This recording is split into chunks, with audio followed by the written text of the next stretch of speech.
Granites, MLA Road, Palluruthi. Contact 9446567002, 98460 94470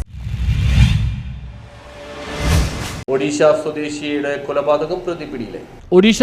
കൊലപാതകം പ്രതി മണിക്കൂറുകൾക്കുള്ളിൽ police പിടിയിലായി. ഒഡീഷ കണ്ടമാൽ ഉദയഗിരി സ്വദേശി അഞ്ജൻ നായിക് എന്ന 38-കാരനെയാണ് പെരുമ്പാവൂർ പോലീസ് പിടികൂടിയത്. പെരുമ്പാവൂർ വടക്കാട്ടുപടിയിൽ ചൊവ്വാഴ്ച പുലർച്ചെയാണ് സംഭവം. കടം മേടിച്ച തുകയെ ചൊല്ലിയുള്ള വാക്കുതർക്കത്തെ തുടർന്ന് ആകാശ് ദിഗലിനെ വയറിൽ കത്തിക്കൊണ്ട് കുത്തിക്കൊലപ്പെടുത്തിയ ശേഷം രക്ഷപ്പെടുകയായിരുന്നു. തുടർന്ന് ജില്ലാ പോലീസ് മേധാവി വൈഭവ് സക്സേനയുടെ മേൽനോട്ടത്തിൽ പ്രത്യേക ടീം രൂപീകരിച്ച് നടത്തിയ അന്വേഷണത്തിൽ ഒഡീഷയിലേക്ക് കടക്കാൻ ശ്രമിച്ച പ്രതിയെ വല്ലത്ത് നിന്നുമാണ് പിടികൂടിയത്. അഞ്ജൻ നായിക്കിൽ നിന്ന് ആകാശ് ദിഗിൽ 1000 രൂപ കടം വാങ്ങിയിരുന്നു. ഇതിനെ ചൊല്ലി രണ്ടുപേരും തമ്മിൽ നേരത്തെ തർക്കമുണ്ടായിട്ടുണ്ട്. 29-ന് വൈകിട്ട് വീണ്ടും വഴക്കുണ്ടായി. താമസ സ്ഥലത്തിന്റെ ഉടമ ഇടപെട്ടതിനെ തുടർന്ന് തിങ്കളാഴ്ച പ്രതി ഭാര്യയും കൂട്ടി കാക്കനാട്ടിലേക്ക് പോയി. ചൊവ്വാഴ്ച പുലർച്ചെ 5 മണിയോടെ വടക്കാട്ടുപടിയിലുള്ള താമസ സ്ഥലത്തെത്തി കയ്യിൽ കരുതിയിരുന്ന കത്തിയെടുത്ത് കുത്തി വീഴ്ത്തുകയായിരുന്നു.